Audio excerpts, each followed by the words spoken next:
धड़कन हवा महल। आज इस कार्यक्रम में झलकी आपको सुनवा रहे हैं जिंदगी की बात, लेखक और प्रस्तुतकर्ता शिव कुमार त्रिपाठी। क्या हो रहा है? अरे मैं पूछता हूँ क्या हो रहा है? अरे तुम? हाँ मैं। मगर ये हो क्या रहा था? चिंतन। चिंतन? क्या चिंतन? सोच रहा था जिंदगी के बारे में। रहे तुम मूर्ख। अरे जिंदगी भी कोई सोचने की चीज है। सोचने की चीज नहीं है तो क्या है? क्या है? जिंदगी है। और क्या है? मैं तो समझता हूँ जिंदगी एक मुश्किल है। तुमसे इतनी बार कहा कि या तो आदमी हो जाओ या शादी कर लो, पर तुम रहे मूर्ख। सच है कि एक अपढ़ मूर्ख से एक पढ़ा लिखा मूर्ख अधिक मूर्ख होता है। और एक मूर्ख हमेशा अपने से ज्यादा एक ऐसा मूर्ख भी पा जाता है जो उसे ही विद्वान समझता है। बुद्धू लोग ऐसा ही सोचते हैं। हाँ, मेरा भी ऐसा ही ख्याल है। भाई मैं तो समझता हूँ कि जिंदगी बेकार है उनके लिए जो भावुक यानी जज्बाती हैं, और जिंदगी जिंदगी है उनके लिए जो अक्ल में विश्वास रखते हैं। उल्टा समझे हो महोदय। क्यों? इसलिए कि आप जिंदगी को कारोबार समझते हैं। हाँ। जिंदगी कारोबार नहीं है। तो क्या है? यही तो मैं सोच रहा था कि जिंदगी है क्या। जिंदगी एक चलती फिरती छाया। ये तो कविता हुई, बात ना हुई। हाँ, बात न हुई मगर सच हुई। बात और सच का अंतर जानते हो? भाई नहीं जानते। पर तुम तो कारोबारी हो और व्यापारी लोग बात और सच का अंतर जानते हैं। तुम तो व्यापारी भी कच्चे हो। भाई देखो मगर जिंदगी ना तो बात है और ना सच। जिंदगी का भाव थान के छोर पर ढूंढने वाले दार्शनिक न जिंदगी देख पाते हैं, न खरीद पाते हैं और न पहन पाते हैं। और तुम जैसे? मैं मैं तो मौजी हूं और जिंदगी में विश्वास करता हूं। जिंदगी यानी जिंदा रहना, यानी मौज, यानी क्या? मैं समझा नहीं तुम्हारी फिलॉसफी। भाई ये फिलॉसफी तो तुम्हारा रोग है, मैं तो खरी बात करता हूं। हाँ, तुम बात करते हो, सच नहीं। सच फिलॉसफी है। अच्छा। पर तुम तो बात और सच का अंतर भी नहीं जानते। व्यापारी हो और वो भी जाहिल व्यापारी। कुछ भी सही, मैं तो मोटी बात जानता हूं। मुझे इसका खटका नहीं कि कब तक जीऊं, बस ये कि जब तक जीऊं जिंदा रहूं। हाँ, मगर वो जिंदगी नहीं। तुम ना तो जीते हो ना जिंदा रहते हो। अच्छा, तो फिर क्या करता हूं? कत्ल, हत्या। किसकी? जिंदगी की, जीवन की। बंधु तुम पहेलियां बुझाते हो। आखिर जिंदगी क्या है? फिर तो ये कि जिंदगी एक जादू की कहानी है जिसे आसमान में बैठा एक जादूगर लिखा करता है। वो कौन है? ईश्वर। उसमें विश्वास है? हाँ हाँ। कुछ कुछ उसके बारे में बता सकते हो? हाँ, वो भक्तों की सहायता करता है, अविश्वासियों की नहीं। जैसे? जैसे ये कि एक लॉटरी का टिकट लिया था, टिकट का नंबर शंकर जी के चरणों में नोट कराया था और भाग्य उन्हीं की शरण में छोड़कर चुप बैठ गया था। फिर क्या हुआ? फिर 10 लाख अपने बाप के और ये नई मोटर। भाई खूब। तुम्हारी इस बात से हंसी तो आई, मगर गुरु, जिंदगी के सवाल का जवाब न मिला। भाई जो सवाल करते हैं उन्हें जवाब नहीं मिलता। हाँ, मगर हम तो पूछते हैं। अच्छा, किससे? आप जैसे आदमी से, जगह से, चीजों से। चीजों से, जगह से। तब तो तुम्हें कुछ अवश्य मिल जाएगा। कुछ क्या? कुछ से मेरा मतलब है कि जवाब ना सही तो जगह तो जरूर मिल जाएगी। कहाँ? पागल खाने में। अरे भाई, ये दुनिया एक बहुत बड़ा पागल खाना है।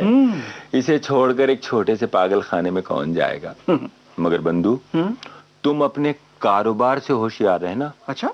वरना कहीं तुम्हें कारोबार जरूर मिल जाएगा। कहाँ? जेल खाने में। अरे यार, ऐसी कच्ची गोलियां नहीं खेलता हूँ। मगर गोलियां खेलते तो हो बंधु। तुम पढ़े लिखे तो काफी हो। हाँ हाँ, एमए तक साहित्य पढ़ा है। कौन सा साहित्य? अंग्रेजी। शेक्सपियर के नाटक पढ़े हैं? हाँ, क्यों नहीं, 2 पढ़े हैं। कौन कौन? कौन कौन? एंटनी और क्लियोपेट्रा। शाबाश। बीए में क्या क्या पढ़ा था गुरु? बीए में अंग्रेजी, history, politics. History, politics, good. अच्छा यार, एक बात बताना। हाँ हाँ, पूछो। ये लिमिटेड मोनार्की, सीमित राजशाही क्या होती है? लिमिटेड मोनार्की में एक समय एक ही राजा होता है। एक समय एक ही राजा। वाह गुरु वाह। अरे यार, भूली बातें क्या पूछते हो। हम जिंदगी की बात कर रहे थे और कहाँ पहुंच गए? सोचने वालों में यही तो बीमारी होती है। माना, मगर तुमने ये ना बताया कि तुम्हारे विचार में जिंदगी क्या है। जिंदगी क्या है? भाई सुनो, जिंदगी खेल है और उसे जमकर खेलना चाहिए। कौन सा खेल? आदमी आदमी के लिए अपना अपना। जो उसे ठुकराता रहे उसके लिए फुटबॉल, जो पीटता रहे उसके लिए टेनिस, और किसी किसी के लिए गुल्ली डंडा ही होती है। अपनी अपनी बात है भाई। ये बात तुमने मजेदार कही गुरु। हो तो तुम कारोबारी, और कारोबारी और तेल की एक जैसी प्रकृति होती है। यानी क्या मतलब? यानी ये कि तेल तेल से मिल सकता है और मुझ जैसी किसी चीज से नहीं। हो सकता है, मगर बंधु, दुनिया को व्यापारियों से, कारोबारियों से खतरा नहीं। दुनिया को खतरा है उन फिलोसोफर भले आदमियों से जो बिना सोचे समझे भलमनसाहत का अपव्यय यानी फिजूल खर्ची करते हैं। समझे? वाह, क्या बात कही आपने। मैं ठीक कह रहा हूं। तुम ना समझो तो मैं क्या करूं? मिसाल के लिए लड़ाई लो। जो सच को आगे करके लड़ते हैं हमेशा हारते हैं। पूछिए क्यों? यह कुदरत का उसूल है कि लड़ाई में पहला घायल कौन होता है? सच्चाई। अगर ऐसा ना हो तो लड़ाई हो क्यों? वाह बंधु वाह, दलील अच्छी है। सच कहते हो भाई। सच? हमारी दुनिया में लोग काम करते हैं और तुम्हारी दुनिया में लोग बहस करते हैं, बहस। हमारा तो भाई मोटा सा उसूल है, काम करो काम, जिसमें कामयाबी मिले। दुनिया में कुछ बुरा भला नहीं है। जो सोचो बुरा वो बुरा, वरना सब कुछ भला है, बुरा कुछ नहीं। दुनिया में बस एक बुराई है, नाकामयाबी, और एक भलाई, कामयाबी। हाँ ठीक है, मगर दुनिया उनसे है जो नाकामयाब हैं, उनसे नहीं जो कामयाब हैं। हाँ? जिन्हें तुम कामयाब समझते हो। वाह वाह वाह वाह वाह, ये खूब रही। मिलें कौन चलाता है? मिल मालिक जिनमें अक्ल है कारोबार की। बंधु, तुम सफलतावादी हो ये तो मैं मान गया, पर तुम्हारी दलीलें नहीं मान पाता हूं। मैं पूछूं, खाना कौन देता है? किसान। मिलें कौन चलाता है? मजदूर। तुम हो शक्ति में अंधविश्वास करने वाले। तुम जिंदगी के बुनियादी उसूलों यानी मूल सिद्धांतों का कत्ल कर कामयाबी को खुद परस्ती यानी स्वार्थ के रूप में देखकर सुखी होने की कोशिश में विश्वास करते हो। इसीलिए कामयाब जिंदगी में आदमी की आत्मा विश्वास नहीं करती। कामयाबी की वो परिभाषा निकम्मी है। अच्छा, क्योंकि तुम्हारी कामयाबी औरों की नाकामयाबी पर निर्भर है। आप देखिए फिर बहकने लगे। अभी आप पाप पुण्य पर आ जाएंगे, आवागमन की बात करने लगेंगे। मैं पूछता हूँ, फांसी देना क्या हत्या नहीं है? और हत्या पाप है तो फांसी देना पाप नहीं है क्या? पर माने हत्यारे को फांसी इंसाफ। और अनगिनत उदाहरण हैं देश में विदेश में कि जो फांसी पा गए वो हत्यारे नहीं थे। यानी पाप भी इंसाफ है और पुण्य तो इंसाफ है ही। और जब पाप पुण्य दोनों इंसाफ हैं तो आदमी इंसाफ के नाम पर जो कुछ भी करे सच, भला और अच्छा है।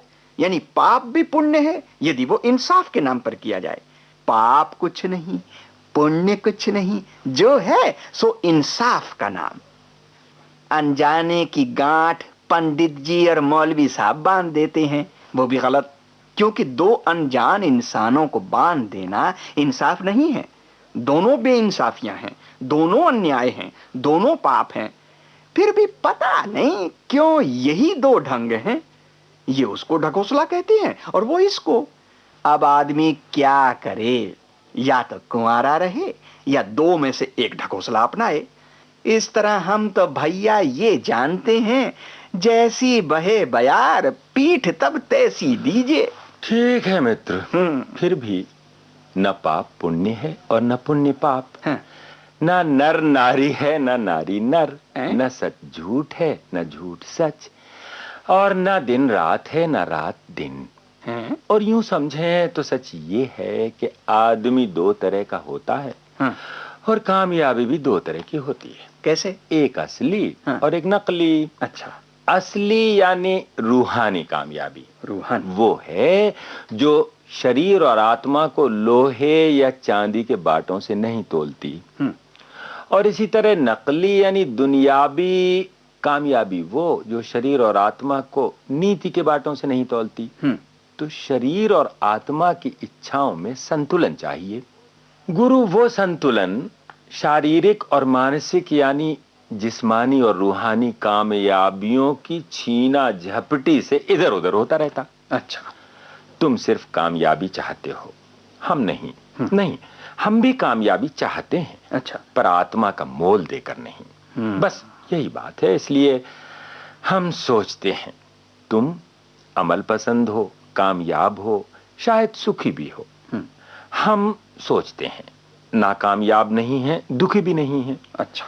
तो जब हम सोचें तो बंधु हमसे ये ना कहो कि सोचना बेवकूफी है। हाँ, और तुम? मैं तुमसे कभी नहीं कहता कि तुम्हारी कोई भी बात मूर्खता है। तुम्हारी राह अपनी, हमारी अपनी है। हाँ यार, अपनी अपनी धुन, अपना अपना राग, गाओ और मौज करो। दुख इतना है कि तुम किसी दिन सन्यासी हो जाओगे। नहीं, मैं सन्यासी नहीं होऊंगा। अच्छा। और गुरु, हाँ, अगर हो भी गया तो तुम्हें दुख क्यों होना चाहिए? मैं कोई दर दर भीख नहीं मांगूंगा। नहीं मांगोगे ना? तो ठीक है, मेरी दोस्ती बेआबरू नहीं होगी। अच्छा बंधु, अब मेरा दिमाग थक गया। बस। अच्छा देखो, क्या? इस जीवन यानी जिंदगी हाँ? एक अर्ध विराम है। हाँ? यानी कौमा। जिंदगी एक कौमा? कौमा नहीं, कौमा। अच्छा, जिंदगी एक कौमा। वो कैसे भाई? वो ऐसे कि तुमने लिखा मारो मत जाने दो। मारो मत जाने दो। अच्छा। एक बार मारो के बाद कौमा यानी अर्ध विराम लगाओ। हाँ। और पढ़ो। मारो के बाद कौमा यानी मारो मत जाने दो। और फिर हाँ। मत के बाद कौमा लगाओ और फिर पढ़ो। अच्छा, मारो मत जाने दो। तुरंत समझ में आ जाएगा। जिंदगी की बात झलकी आपने सुनी। लेखक एवं प्रस्तुतकर्ता शिव कुमार त्रिपाठी। ये हमारे आकाशवाणी दिल्ली की भेंट थी। इसी के साथ आज का हवा महल कार्यक्रम समाप्त होता है।